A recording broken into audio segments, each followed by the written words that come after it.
Every time you open that tab, you lose more than just a few minutes. You lose yourself.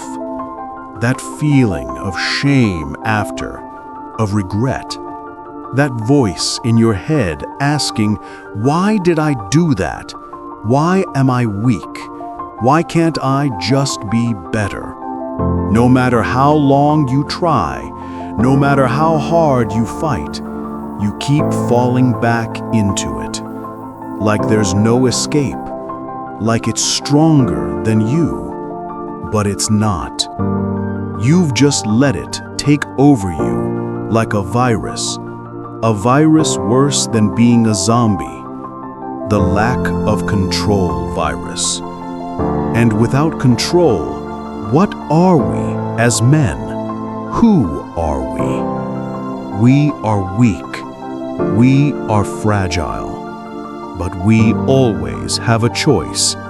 Stay weak or get up. Get up off that bed, that chair, that TV, that lifestyle, and control. Because no one is coming to save you. People can try, trust me, but if you don't want to save yourself, then don't even waste your time. You've got to want this. You've got to need this.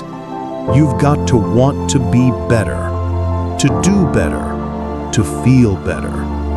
You've got to want to change. If you're that person, there's a link in the description on where to start. You've got this.